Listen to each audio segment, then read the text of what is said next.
Alegria de ter conosco hoje a doutora Ana Catarina Loureiro, médica e membro da Associação Médico Espírita aqui do Estado do Espírito Santo, que falará com o tema o que é importante para prevenir o suicídio.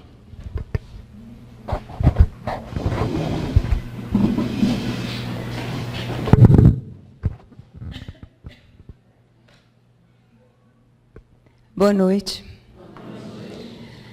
Então, nós estamos no setembro, no mundo todo, esse mês é um mês que se comemora, é um mês que se dedica à prevenção do suicídio. Então, eu parabenizo a organização da casa, aos dirigentes, por trazerem um tema que diz respeito a uma situação tão dolorosa e uma situação tão prevenível, para que a gente possa conversar e, quem sabe, ajudar um pouco, diminuir essa dor que aflige algumas pessoas. Quando se faz a pergunta, o que é importante para prevenir o suicídio, a primeira resposta que nos vem à cabeça é dizer tudo. Tudo que você fizer é importante. Desde tentar ler uma notícia do jornal, tentando compreender o que está acontecendo, fazer uma prece, estar sentado aqui, tentando aprender um pouco mais. Tudo que você puder fazer é importante. Mas o que nós vamos deixar de mensagem aqui, nós vamos primeiro definir, conceituar, a partir de um estudioso que é considerado um marco na literatura dos estudos, não somente da suicidologia, mas também da sociologia. O sociólogo alemão Emile Durkheim, ele foi a primeira pessoa a estudar de uma forma metodológica destituída do peso moral a questão do suicídio. Até então, do ponto de vista de ciência oficial, isso era apenas pontual, de tal forma que não teve peso para a comunidade científica de então, porque a gente também não pode negar que Marx escreveu um pequeno opúsculo baseado nos dados de um policial francês chamado Pechot, e esse policial ele tinha o hábito de registrar os suicídios que ocorriam em Paris. Então, Marx ele teve acesso a esses registros de Pechot e teceu alguns comentários. Mas ele não fez de uma metodologia que fosse, de uma forma que fosse mais compreensível para os seus pares e para as pessoas daquela época. Quem vem fazer isso é Durkheim, e por isso mesmo o seu livro, O Suicídio, e ele, enquanto sociólogo, ele é considerado um marco e um pioneiro. E é Durkheim que vai nos auxiliar a dizer que suicídio é todo caso de morte que resulta, direta ou indiretamente, de um ato positivo ou negativo praticado pela pessoa, ato esse que a pessoa sabia que iria provocar sua própria morte. Quando ele está falando de um ato positivo ou negativo, ele está se referindo a alguma ação que ato positivo, a alguma ação que o indivíduo faça, tipo, utilizando alguma arma, alguma substância química em dose letal, ou alguma ação que o indivíduo deixe de fazer, onde ele sabe que, por exemplo, ao não tomar o seu remédio, ele vai morrer, porque tem uma doença coronariana gravíssima, por exemplo. Então, é essa situação que Durkheim vai chamar de ato positivo ou negativo, que o indivíduo sabia que iria provocar a própria morte. Então, esse é o primeiro conceito que nós temos de suicídio. Ele é um conceito utilizado até hoje nos artigos, em todas as revistas que tratam do estudo, e nós vamos, então, a partir desse conceito, refletir um pouco do que vem do que leva os indivíduos a praticar um ato assim. Tem um um suicidólogo brasileiro que eu gosto muito, que é Neuribo Ortega, da Unicamp, que ele diz que não há uma única maneira de se olhar ou se abordar a questão do suicídio, no seu livro Crise Suicida.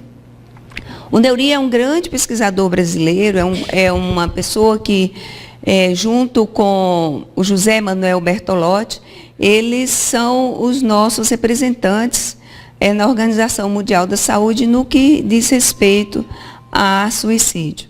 Ele fez um grande estudo na região de Campinas e os dados do seu estudo foram utilizados como base para se propor as cartilhas de prevenção do suicídio que existem até hoje, que são fornecidas para download gratuitamente pelo site da Organização Mundial da Saúde. Inclusive, as cartilhas têm em todas as línguas, e mesmo o português, que geralmente, às vezes, essas coisas acabam parando no inglês.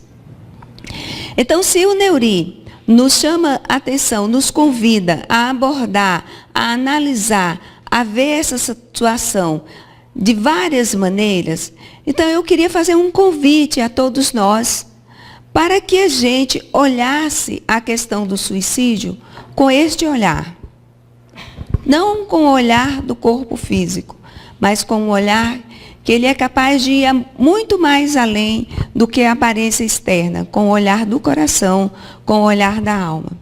Porque nós só vamos compreender e sermos efetivamente pessoas com ações capazes de prevenir ou de diminuir a dor do outro, se nós formos capazes de olhar o outro com o coração. Enquanto a gente se debruçar somente para as aparências, somente para fatos exteriores, ainda que fatos exteriores sérios, se a gente não analisar isso com o coração, então a nossa ação será muito pouco fértil, às vezes até mesmo estéril. Então nós vamos trazer alguns dados aqui, mas que esses dados sejam vistos com a alma, sejam vistos com o coração, e que ele faça parte de um contexto de conhecimento que possa provocar reflexões, e essas reflexões provoquem mudanças de atitude a respeito do tema.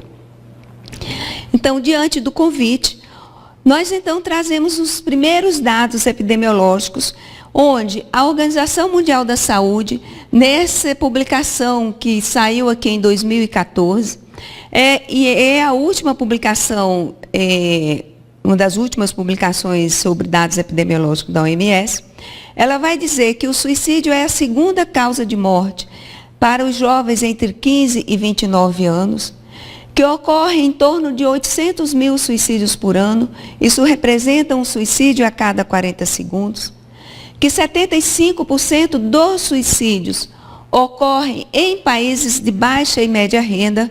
Nós somos um país de média renda, que os principais meios são os usos dos agrotóxicos, das armas de fogo e dos enforcamentos, que quando a gente analisa as três principais causas de morte violenta, guerra, homicídio e suicídio, o suicídio vai responder por 57% das causas de morte violenta.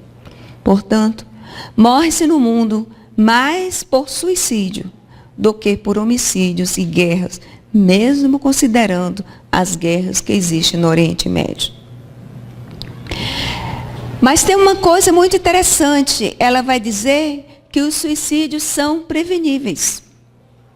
E ela traçou uma meta para 2020, uma redução de 10% dos números de suicídios no mundo. Essa é a meta da Organização Mundial da Saúde.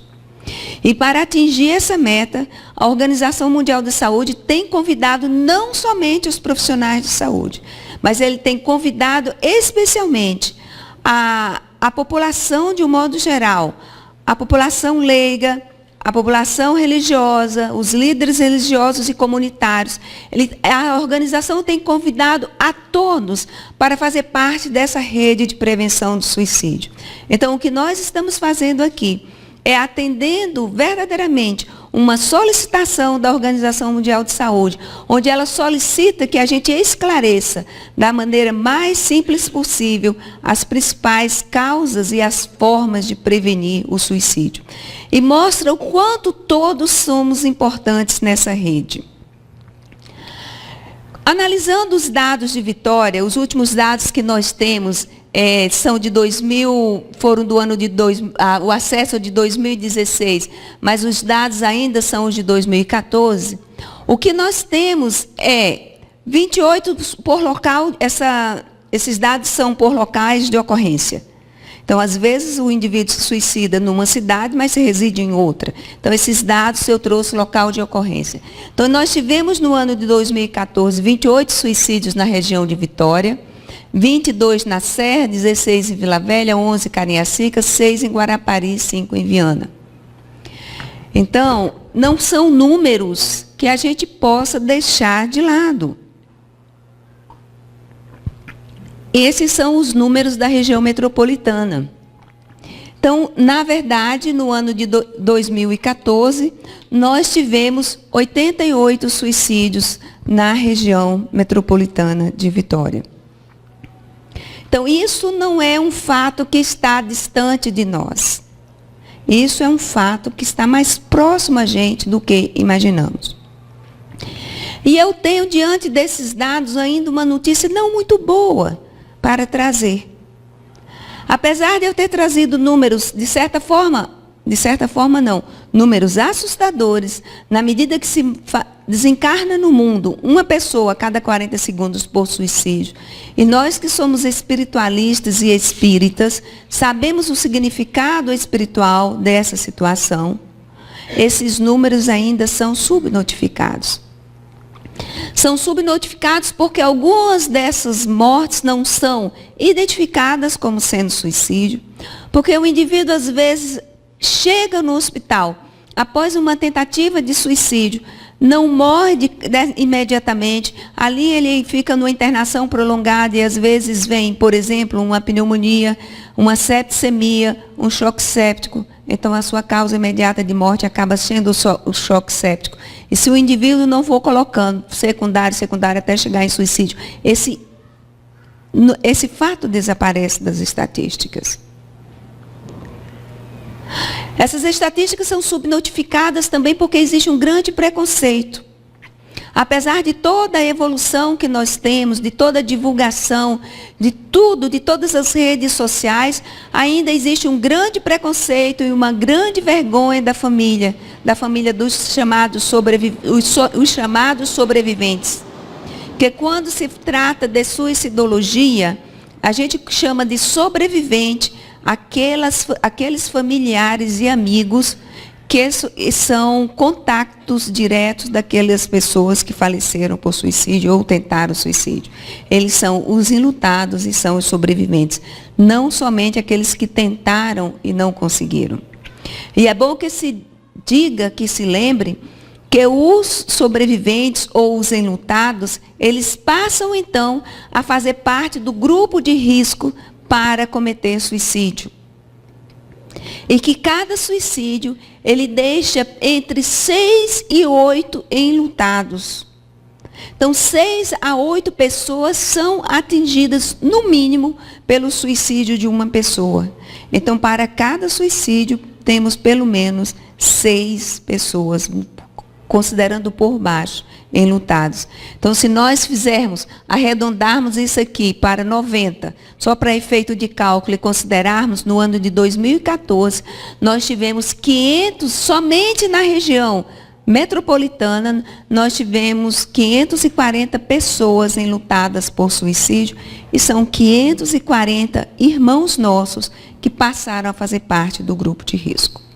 Segundo os dados da epidemiologia, os dados que estão disponíveis para nós, fornecidos pela Organização Mundial de Saúde.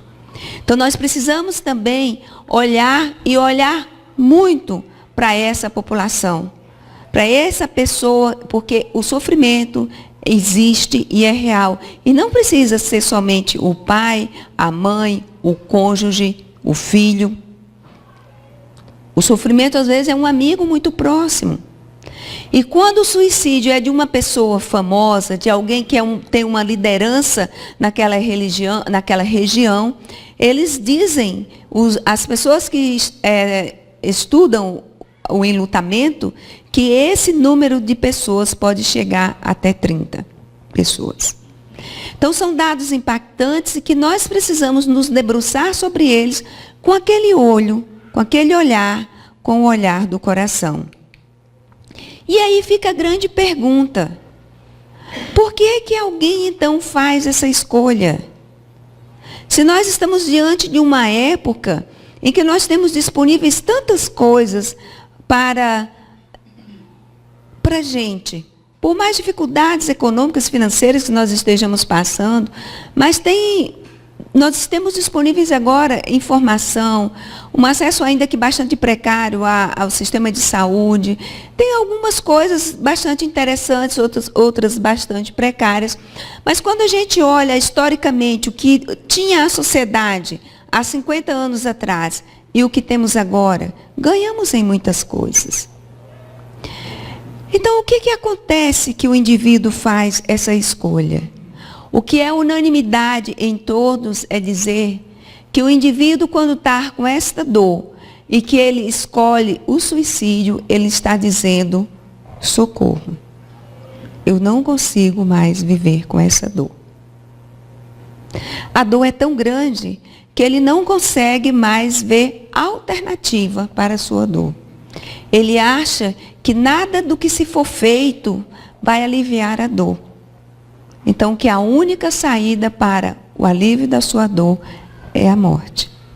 Por isso que ele busca essa alternativa.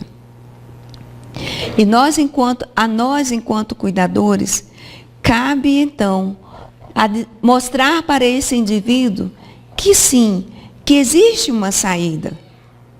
E que nós podemos ajudá-lo nessa saída para a sua dor.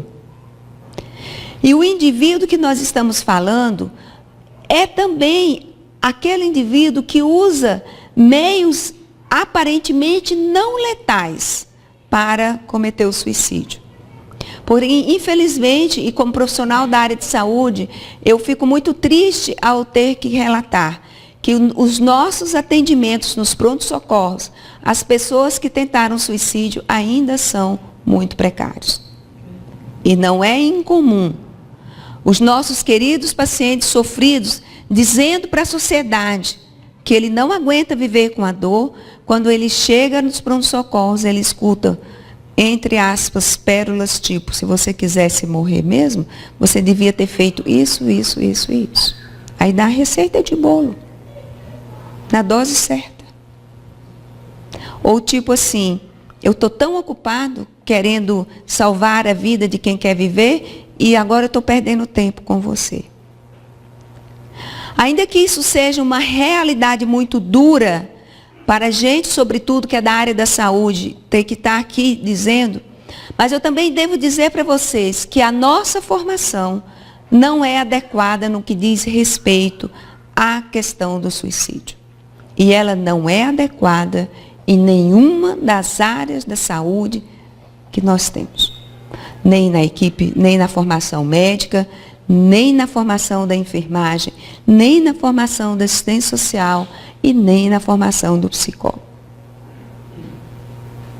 As pessoas da área de saúde que se especializaram foram atrás disso por sua própria vontade, porque se identificaram com o tema e buscaram.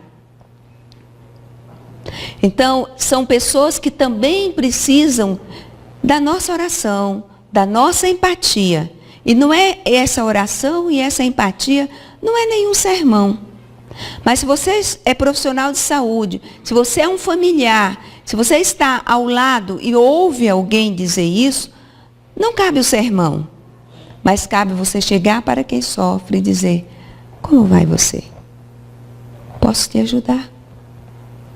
A sua atitude de paz e de boa vontade pode mudar a atitude de uma equipe inteira. A sua atitude de coração. Quando o Neuri nos convida a abordar a questão de vários olhares, esse é um dos olhares. Quando o nosso terceiro slide é um convite para que a gente olhe com o coração, é porque somente olhando com o coração nós vamos conseguir ajudar a todos os atores envolvidos nessa questão. Existe então, fatores de risco? Existem situações que põem o indivíduo em risco. Mas pôr em risco não significa necessariamente que o suicídio vai acontecer. Mas significa que nós precisamos empreender um sistema de vigilância e suporte para aqueles que estão em risco. Então, o que o Neuri vai colocar no seu livro? Que existem os fatores predisponentes. Então, são aquelas situações que as pessoas estão imersas, estão envolvidas e que os tornam vulneráveis, os tornam frágeis e pode acontecer diante de outras situações que ele chamou de fatores precipitantes. Então, você tem fatores predisponentes. Se fatores precipitantes ocorrerem, então o suicídio vai acontecer de uma forma mais intensa, digamos assim. Quais são, então, esses fatores predisponentes, o que eles chamam de predisponentes e precipitantes? Os fatores predisponentes são aquelas situações em que estão permeando a vida do indivíduo, mas ele não necessariamente está pensando em suicídio. Os transtornos mentais ou transtornos psiquiátricos, o indivíduo ter realizado tentativas prévias de suicídio, aquelas coisas que as pessoas dizem assim, não quer morrer não, só quer chamar a atenção. Mas é verdade. Para que ele quer ou ela quer chamar a atenção? Para a sua dor. Na verdade, não quer morrer. O sentimento da pessoa que tenta suicídio é ambivalente. Ao mesmo tempo que ele não quer morrer, ele quer viver sem a dor, ele quer morrer para passar a dor. Então, existe uma característica do indivíduo que é a ambivalência. O que ele quer é viver sem a dor. Se a gente mostrar que existe uma possibilidade de viver sem a dor, ele não mais pensa em morrer pelas próprias mãos. A presença de um suicídio na família, abuso físico e sexual, sobretudo na infância, coloca os indivíduos como fatores predisponentes. Perda de um genitor na infância, existem trabalhos mostrando que aqueles indivíduos que tentaram suicídio, a maioria deles tiveram a perda de um dos genitores na infância. Isolamento social, desemprego e uso abusivo de álcool. Se o indivíduo está dentro deste grupo aqui, existe uma lista bem maior, a gente trouxe aqui as mais comuns. E acontece alguma dessas situações aqui que ele chamou de precipitantes, então ele pode passar a considerar o suicídio como sendo uma saída para aquela dor que ele está vivendo. Então, se ele tem alguns dos fatores predisponentes, e aí tem uma desilusão amorosa, uma separação conjugal, se vive situações de conflitos relacionais, não somente conflitos conjugais, mas de um modo geral, se ocorre uma falência, uma derrocada, uma perda financeira, se perde o emprego, se é um indivíduo que é alcoólatra, se passa por situações que ele considera desonra ou vergonha. Então, se ele está inserido aqui e vivencia algumas dessas situações aqui, ele pode sim passar a considerar o suicídio como uma alternativa àquilo que ele está vivendo. Mas dentre esses fatores de risco, eu gostaria de chamar a atenção para o primeiro fator predisponente aqui, que são os transtornos psiquiátricos. E dentro dos transtornos psiquiátricos, gostaria de chamar a atenção para o transtorno depressivo.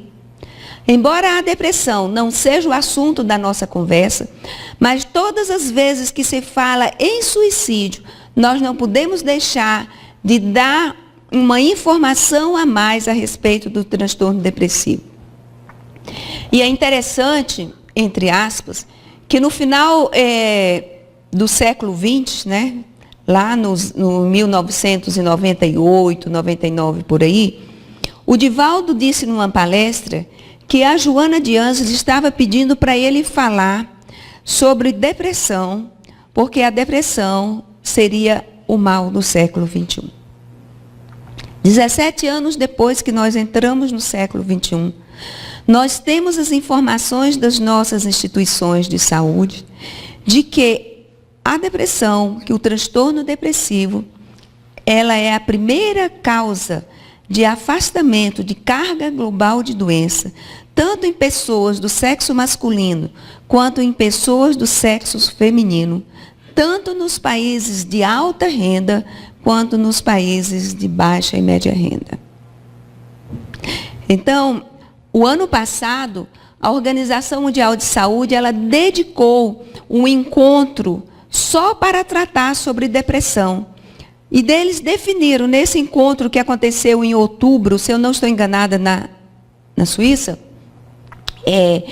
que este ano o Dia Mundial da Saúde seria sobre depressão. Então, o tema do Dia Mundial da Saúde, que foi no dia 7 de abril, foi depressão, vamos conversar. E a Organização Mundial da Saúde nos diz que em 1990, nós tínhamos 416 milhões de pessoas portadoras de depressão e ansiedade. Que agora, em 2013, o que era 416 milhões transformou-se em 615 milhões. E desses 615 milhões de pessoas, 350 milhões dessas pessoas estão sofrendo de transtorno depressivo. E das pessoas portadoras de transtorno depressivo, entre 14% e 16% cometem suicídio. Então, nós precisamos pensar bastante quando a gente olha para uma pessoa portadora de transtorno depressivo e diz que ela não faz isso ou aquilo porque ela não quer, porque ela tem preguiça. Isso é uma das coisas mais cruéis que alguém pode dizer para outro. Porque a depressão é uma doença extremamente grave, incapacitante, e as pessoas não fazem as suas atividades cotidianas porque elas não conseguem fazer. E elas não conseguem fazer porque elas têm alterações orgânicas e emocionais. Não somente emocionais. A principal manifestação do transtorno depressivo é uma manifestação emocional, mas esta manifestação, ela ocorre porque ela também tem causa orgânica. Então, não é à toa que quando a gente vê aqui os transtornos psiquiátricos como transtornos predisponentes, é que aí está inserido o transtorno depressivo e aí também os transtornos de esquizofrenia e transtornos psicóticos em geral, onde o indivíduo perde contato com a realidade e aí ele passa a imaginar uma série de coisas e acaba tirando a própria vida. Mas diante do suicídio também existe muito mito. E dentre a relação que a Organização Mundial da Saúde nos traz e que diz o que é fato e o que é ficção, então, é ficção achar que as pessoas que ficam ameaçando suicídio não se matam. Na verdade, a maioria das pessoas que tentaram suicídio e morreram por isso, deram amplos avisos da sua intenção antes. Tem um estudo em inglês que fala que a maioria das pessoas que tentou suicídio consultou um clínico geral nos 30 dias que antecederam o ato suicida. E, infelizmente, não foi identificado. E não foi identificado não é por má vontade.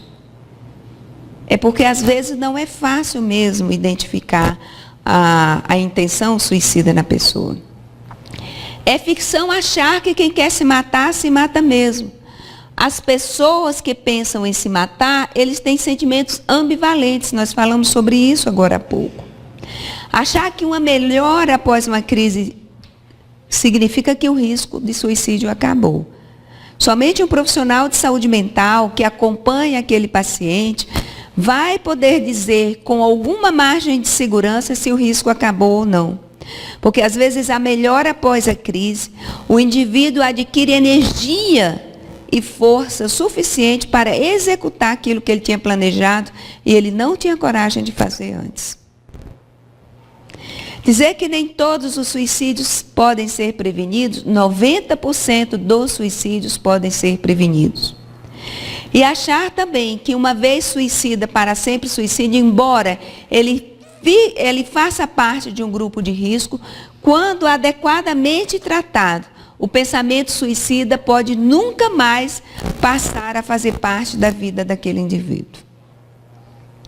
Então, são apenas alguns itens que a Organização Mundial de Saúde traz nos seus manuais, que eles trazem como fato e ficção. E quais estão as principais estratégias de prevenção? Uma das maiores estratégias de prevenção é isso que nós estamos fazendo aqui agora, é a informação. E essa informação, ela não pode ser apenas uma informação numeral. Então, é 40 segundos uma morte por suicídio, 800 mil por ano. O que é que isso significa? O que é que isso impacta? Como é que eu posso mudar isso? Então, a informação, quando ela chega com o coração, ela precisa mudar a minha atitude. A gente, ao trazer isso, não é meramente ilustrativo. É porque nós precisamos todos juntos arregaçar as mangas, religiosos ou não religiosos, profissionais de saúde ou não profissionais de saúde, para tentar mudar essa história. Para quando, daqui a 30, 40, 50 anos, alguém vir falar sobre esta situação que assolava a humanidade no início do século XXI, alguém possa dizer, a sociedade naquela época se reuniu e mudou a história. Para que nós sejamos vistos de uma forma diferente. E não como aqueles que apenas soube e nada mudou e nada fez. Então, a estratégia da comunicação, o conhecimento com o coração, é a principal ferramenta para a gente prevenir o suicídio. E essa informação, ela cabe em qualquer lugar, no lugar de trabalho, no local de trabalho, na instituição religiosa, na sociedade, onde alguém traga para você uma informação inadequada e você possa dizer, não, fulano, não é assim. A Organização Mundial de Saúde, aí você tem uma referência de peso, de respeito. A Organização Mundial de Saúde diz que nem todo mundo que tenta suicídio, na verdade, quer morrer, mas porque ele está com uma grande dor. Ele quer viver sem a dor. Olha como faz a diferença. É você passando uma informação de alta credibilidade. É de uma chancela enorme. Você está passando uma informação da Organização Mundial de Saúde. De tal forma que, em 2012, ela apresentou essa publicação, onde ela diz que a principal estratégia é promover a conscientização pública quanto à saúde mental e ao comportamento suicida, que nós acabamos de fazer. E reduzir o acesso e a disponibilidade de meios. Nós temos que pensar muito quando a gente diz que é a favor de andar armado. Quando a gente é contra o desarmamento. Porque o acesso ao meio está provado que é uma das facilidades que o indivíduo tem para cometer suicídio. Daí porque os militares, em geral, têm um alto índice de suicídio. Ele tem a arma na cintura.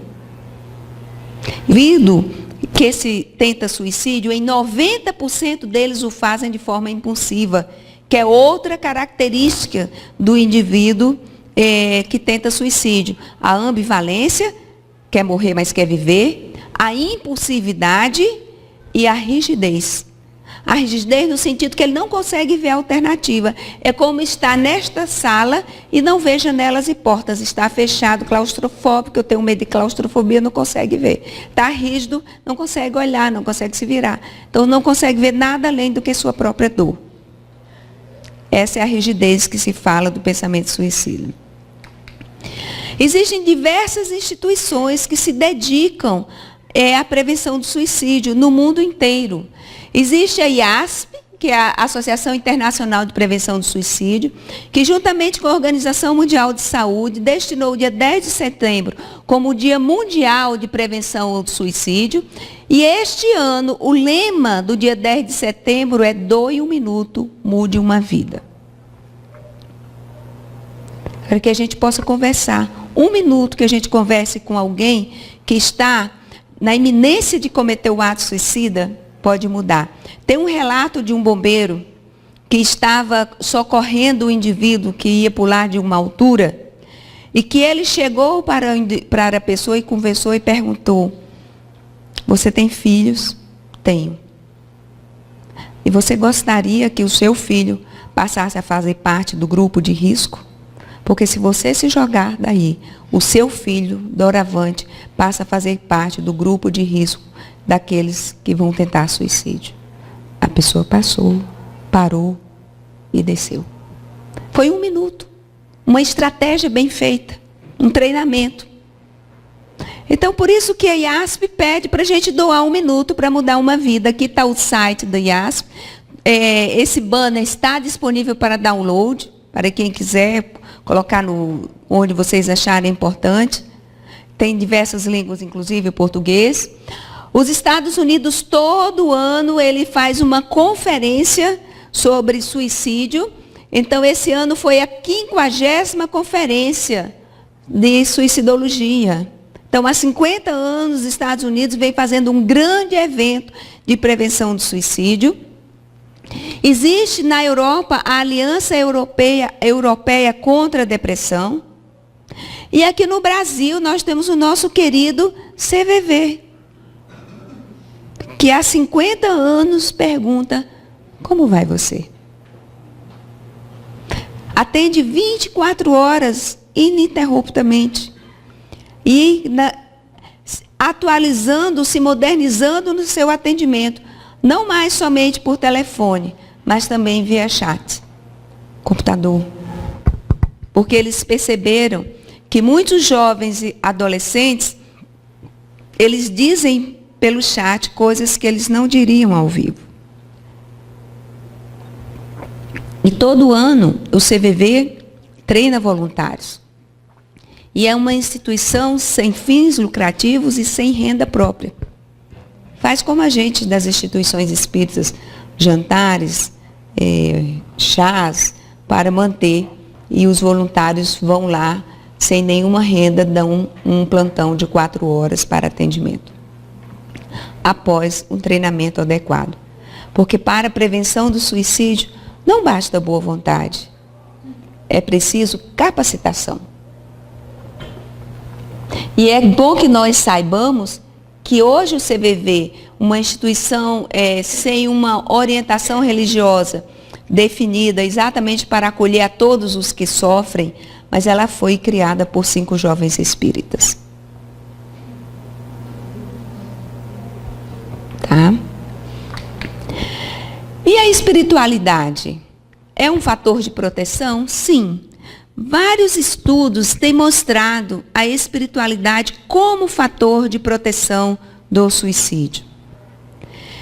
Vários trabalhos têm feito estudos comparativos em indivíduos com as mesmas características populacionais, onde o suicídio, eles avaliam o risco de suicídio dessas 2 populações e eles observam que os indivíduos que têm uma religiosidade intrínseca, uma espiritualidade, eles têm menor risco de suicídio do que aqueles que não têm. Essa semana eu li um artigo, um estudo caso-controle, ou seja, eles pegaram 110 pacientes que faziam hemodiálise e 114 pessoas da mesma faixa etária, habitantes da mesma região, com as mesmas características socioeconômicas, e compararam os pacientes com essas pessoas. Então, isso chama estudo de caso-controle. O caso eram os pacientes que faziam hemodiálise e o controle eram os outros que não faziam. E os pacientes que faziam hemodiálise, aqueles que não tinham numa prática religiosa e nenhuma espiritualização, eles tinham 8 vezes mais riscos de suicídio do que aqueles que tinham uma prática religiosa. Então, também a espiritualização, preocupar-se com a nossa espiritualização de uma forma adequada, é um fator de proteção para a saúde de uma forma geral, não somente para a redução do risco de suicídio. E o que diz a doutrina espírita? A doutrina espírita diz muitas coisas interessantes. e gratificantes.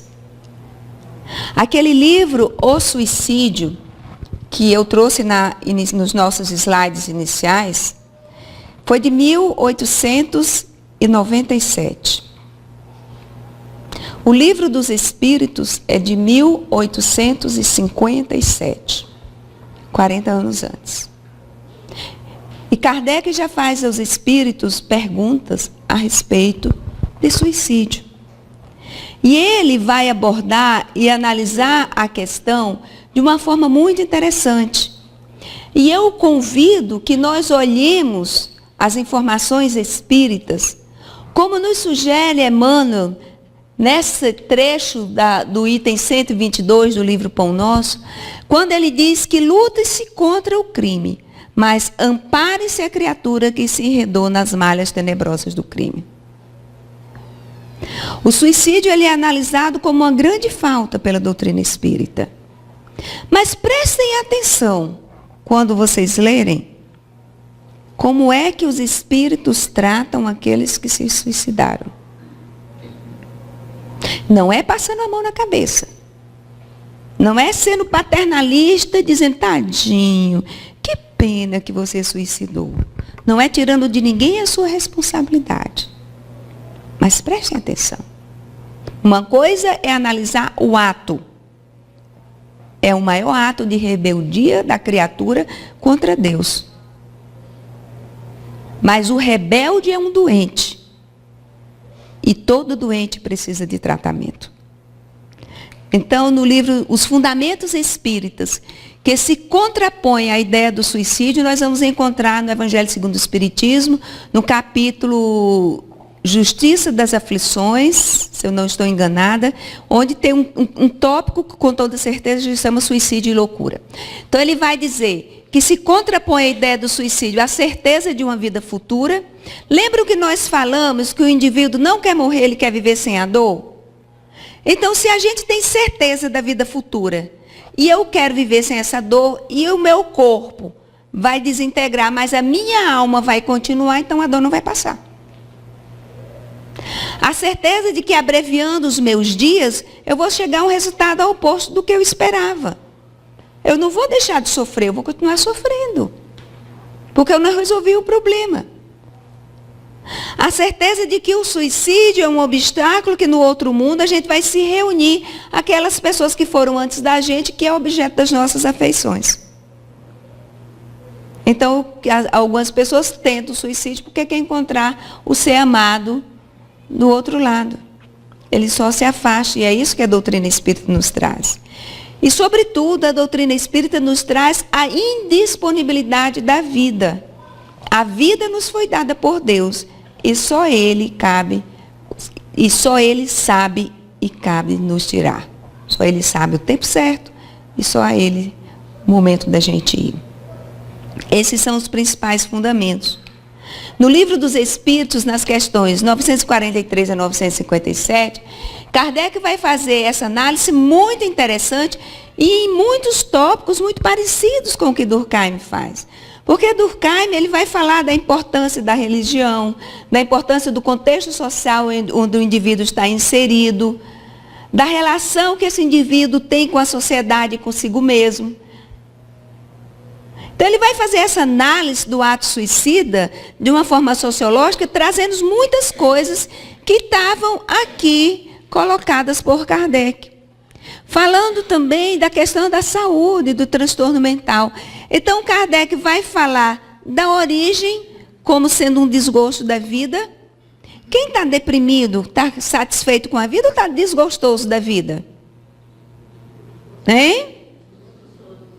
Kardec traz isso em 1847. Vai trazer, sim, a indisponibilidade da vida. Vai trazer um suicídio como fuga. Fuga para quê? Fuga de quê? Da dor, não é? Não é da dor que o indivíduo quer se ver livre? Então, ele vai fazer essa análise. Vai falar que existe atenuantes. Quando ele considera a questão do transtorno mental grave, ele faz uma pergunta específica aos espíritos e a resposta dos espíritos é: o louco não sabe o que faz. ele analisando o suicídio de pessoas que tinham transtornos mentais graves. Vai falar das questões culturais envolvidas. Então, em muitos países, o suicídio era recomendado. Na Índia, até meados do século XX, na década de 40, as viúvas eram encorajadas a se jogarem nas piras, onde os corpos dos maridos estavam sendo cremados como prova de amor. Vá com Deus, meu amor, eu não vou virar churrasco, não. Então, culturalmente, hoje no Japão, qualquer coisa, até hoje no Japão, qualquer frustração que eles interpretam como desonra, pode ser razão para eles utilizarem isso como ferramenta para suicídio. De tal forma que o governo japonês resolveu encarar isso de frente e está mudando a história do Japão. Então nós precisamos ser partes desses indivíduos que mudam essa história. E ele vai falar também sobre a consequência, o que vai acontecer com os espíritos daquelas pessoas que tentam suicídio. E é muito interessante que quando Kardec vai falar das consequências, que a gente olhe o capítulo 5 do livro, da segunda parte do livro Céu e Inferno, quando ele vai falar especificamente sobre o suicídio. Vai conversar com espíritos que deixaram a vida pelo suicídio. E vamos observar que vai se comunicar com Kardec, espíritos que se suicidaram há poucos dias, 10 dias, até vários anos, quebrando aquele mito de que a pessoa que desencarna por suicídio não tem condições de se comunicar. E São Luís vai falar lá que as consequências e os níveis de dificuldade são as mais diversas. Exatamente porque todas essas coisas são levadas em consideração. É óbvio que o que é comum a todos os espíritos, diz lá São Luís, é a decepção. A decepção porque a sua dor continua. Às vezes até um pouco mais intensa. E ninguém espere que alguém vai se suicidar e vai chegar do outro lado ser um espírito de luz, que vai orientar uma reunião mediúnica. Não é isso que eu estou querendo dizer, quero deixar bem claro. Mas achar que a pessoa vai ficar em estado de sofrimento, deixa ou desce daquela maneira até completar o tempo que iria viver, também não é assim. Tem-se uma grande preocupação de revelar e de dizer, porque tem algumas informações, da questão da proximidade do espírito com o corpo físico após o seu desencarne. Essa característica, ela não é somente para pessoas que desencarnaram por suicídio.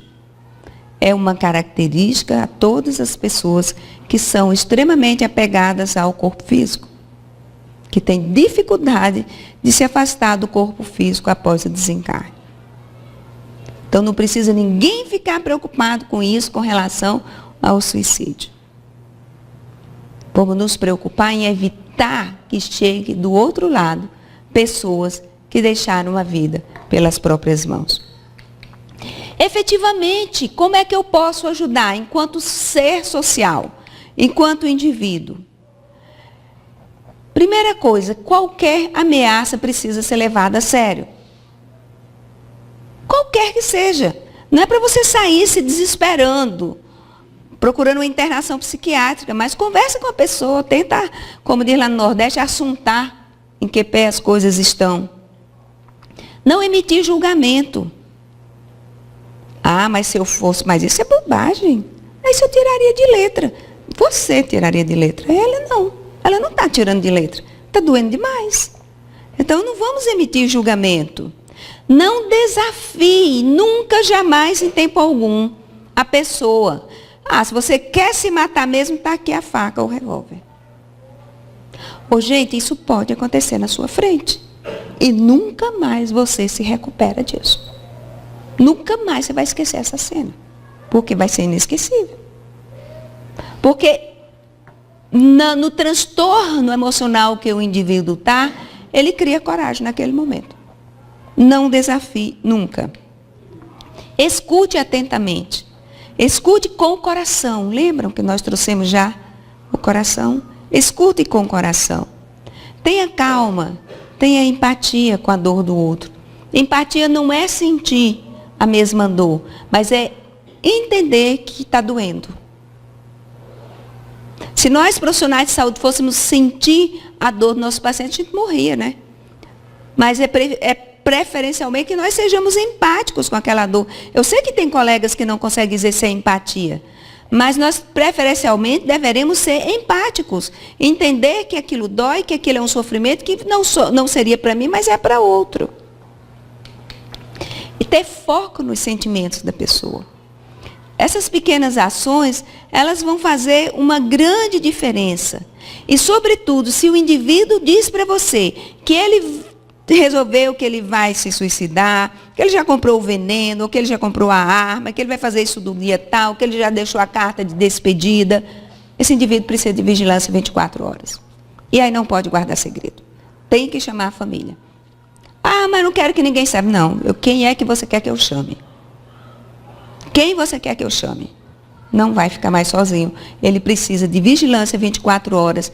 E a maioria das vezes, quando ele já tem um plano estabelecido, tem os meios, está tudo marcado, ele precisa de internação psiquiátrica.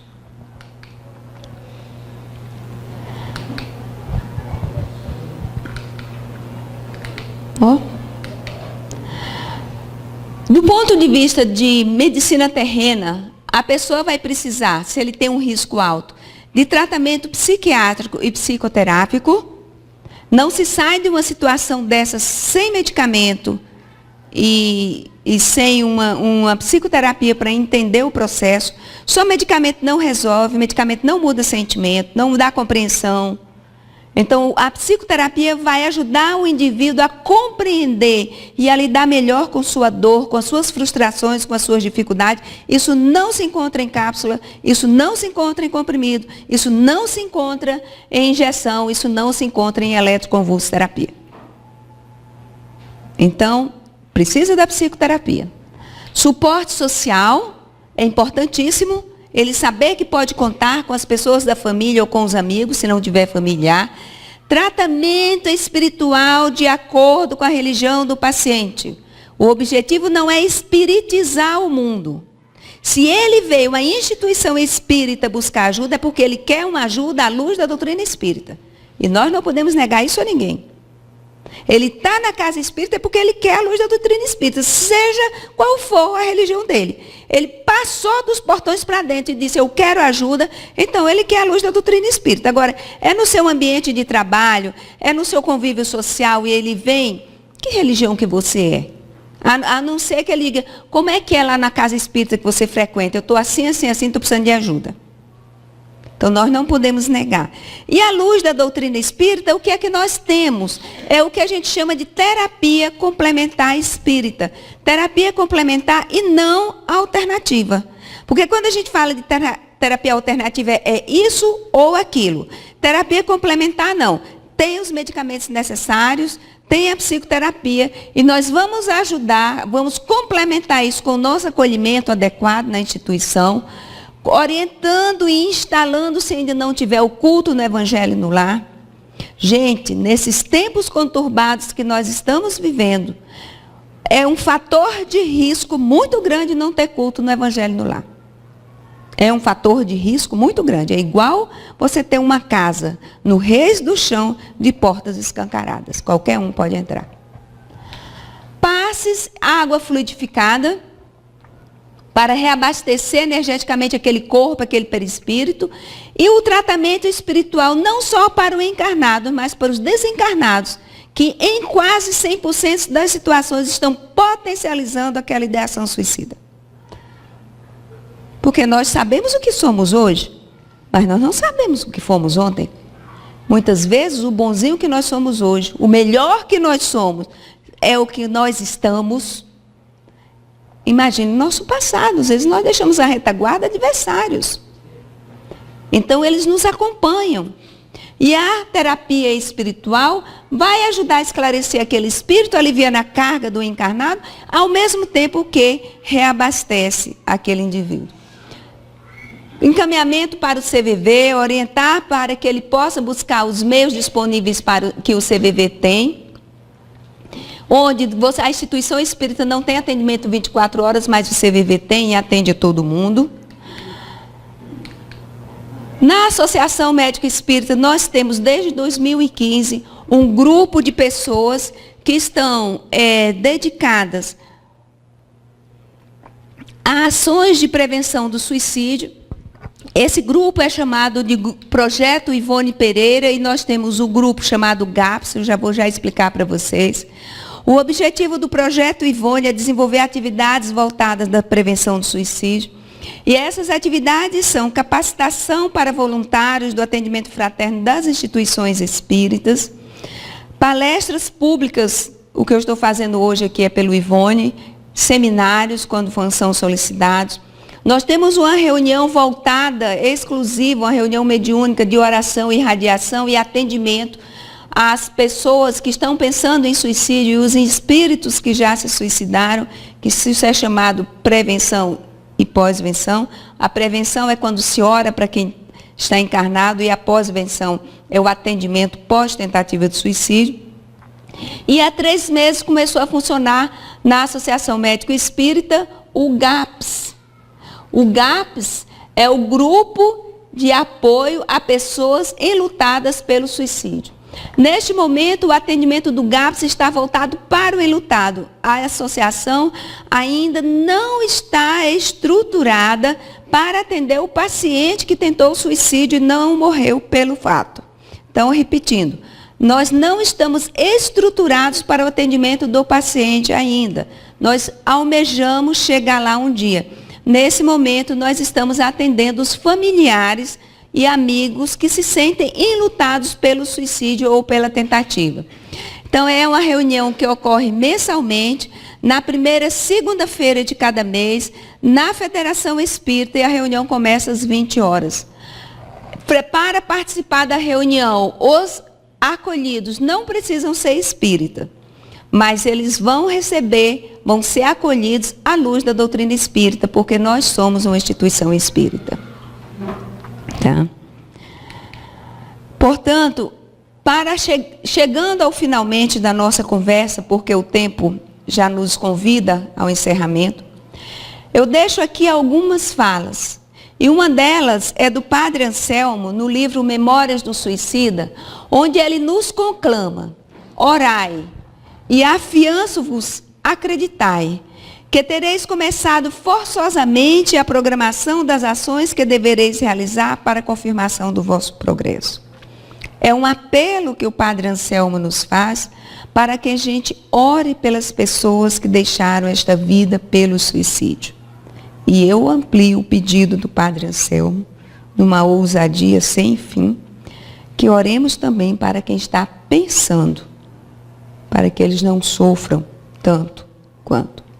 E a Joana de Ângeles, ela vai nos convidar, lá no livro Nascente de Bênçãos, toma a charrua do Evangelho e sai a lavrar a terra dos corações, porque Jesus te espera. Lavrar as terras dos corações do nosso próximo, que está sofrendo.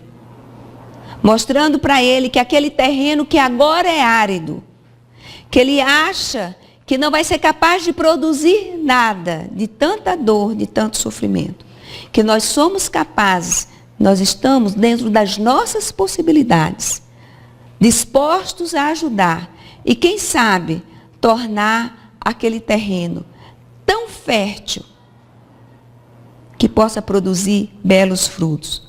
Porque nós, assim como o mentor de André Luiz, nós achamos que só o amor socorre por dentro. Muita paz. E que Jesus abençoe a todos nós. Que abençoe a todos os que sofrem. E que, juntando essas energias que nós temos aqui à disposição dele, ele possa devolvê-las potencializadas a todos aqueles neste momento que estão com a dor tão grande na sua alma, pensando em deixar a vida pelo suicídio. Que haja vida e luz, muita luz na nossa caminhada.